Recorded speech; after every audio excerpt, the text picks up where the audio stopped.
Live from downtown Detroit, Local 4 News at 6 starts now. A Halloween scare for residents in one Wyandotte neighborhood that forced the cancellation of trick-or-treating.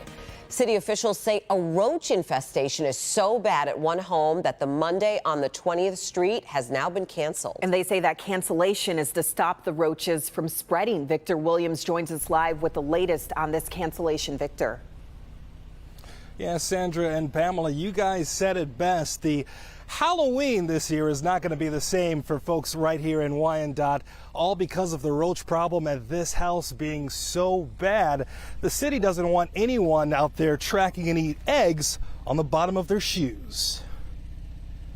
It doesn't matter whether you're a tidy person, a hoarder, roaches come in all these houses. Becky Wallace says living the last few months on 20th Street in Wyandotte has been kind of nasty. When you think about having either one of them in your home, it just gives you that dirty feeling, makes you want to itch. It was a garbage man who went away discovered the problem to begin with. I think they picked up 1 or 2 bags and said, whoa, you know, there's bugs just crawling all over. They contacted the police and they were right out. But Tom Vargo says the roaches spread to the area because the extermination and cleanup process wasn't handled properly. A lot of the contents of the house was put in the backyard, and of course roach eggs get all over the place, cause the roaches to migrate all throughout the neighborhood. As a result, the city has deemed the entire area untrick-or-treatable. Remember when the kids were little and they dragged their costumes and they're dragging their bags? Well, from my understanding that you can step on roach eggs, you can take them home, you can spread them. You know, I would not want them to take them home to their mom and dad's house. Becky has lived here over 30 years and has never seen a roach until now.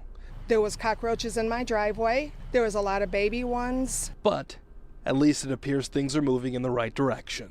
Tomorrow morning, the city, from what I understand, will be spraying.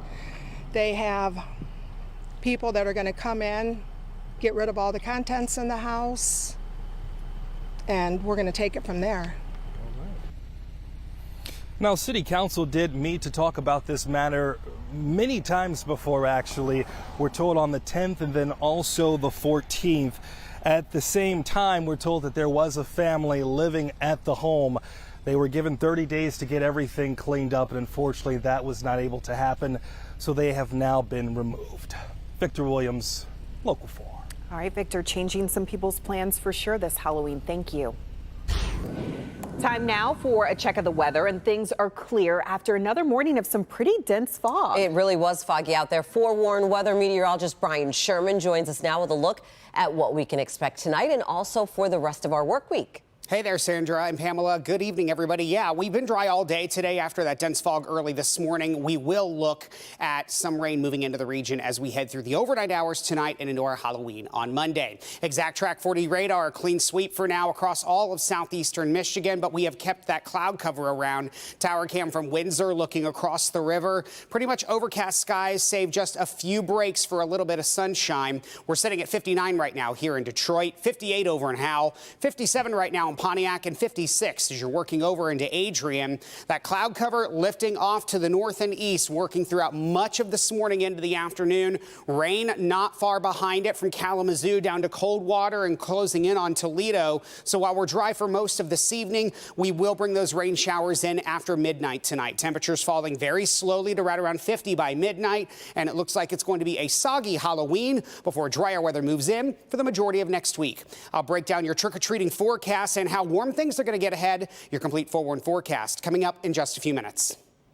All right, Brian, the fallout continues tonight from that ugly incident after the Michigan State game, which was last night. And some Michigan players roughed up Michigan defensive back Jaden McBurrows in the tunnel at the end of the Michigan Stadium. This was after Michigan's 29-7 victory. The incident was caught on camera. Take a look. This video actually was included in a tweet that's already gone viral, and police have also reviewed it. It shows at least 3 MSU players punching and kicking McBurrows. Michigan coach Jim Harbaugh says a second player was also attacked and may have a broken nose. Michigan athletic director Ward Manuel expressing frustration with the way things went down there. I've talked to the commissioner. He is looking into it. We have the police are also looking into it, and it's because they've seen the video. And so they're addressing it. We will leave it in their hands. Yeah, 2 of our players were assaulted. It was we saw the one video. It's the 10-on-1. One of our players has a nasal injury. Could be a broken nose, and just very unfortunate. Spartans head coach Mel Tucker tweeted this morning about the post-game incident. He says, as Spartans, our program has a responsibility to uphold the highest level of sportsmanship. While emotions were very high at the conclusion of our rivalry game at Michigan Stadium, there is no excuse for behavior that puts our team or our opponents at risk. Michigan State University President Samuel Stanley released a statement that reads, and this is a portion of it, and it's a quote, "I'm extremely saddened by this incident and the unacceptable behavior depicted by members of our football program. On behalf of Michigan State University, my heartfelt apology to the University of Michigan and the student athletes who were injured. There is no provocation that could justify the behavior we're seeing on the videos. Rivalries can be intense, but should never be violent." University of Michigan Police, in partnership with Michigan State University Police and the University of Michigan Athletics, all reviewing video and also investigating that post-game incident. All right, moving on now to the Lions as they blow a lead at halftime to lose a close one to the Miami Dolphins. Hobie joins us now, and it's the same old story. Where is the defense? And where is the offense? Can't let them off of the hook either. Well, it's Halloween weekend, and the Lions offense, they must have had a costume change at halftime or something, because they went from unstoppable superheroes to start the game to ghosts in the second half, just kind of disappearing. Lions did roar out to a big lead today. They handed off to Jamal Williams. He's easily in for a 1-yard touchdown.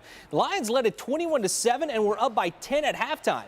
Second half, that was all Dolphins. Tua Tagovailoa throws over the middle and finds his tight end Mike Gesicki for an 11-yard score. The Dolphins took their first lead of the day.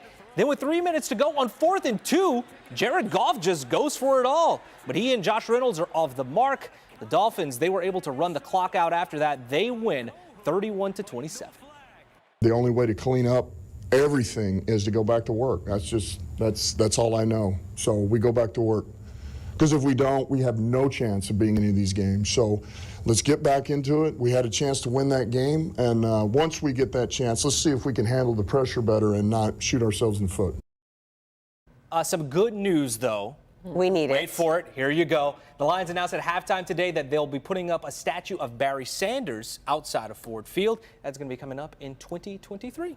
All right. We'll be looking forward to that. Maybe it'll bring some luck. Maybe maybe that is the charm that is needed to steer things. We can only hope. hope. You think, Maybe right? so. All right. Well, thank you, Hobie. We still have much more to come here on Local 4 News at 6.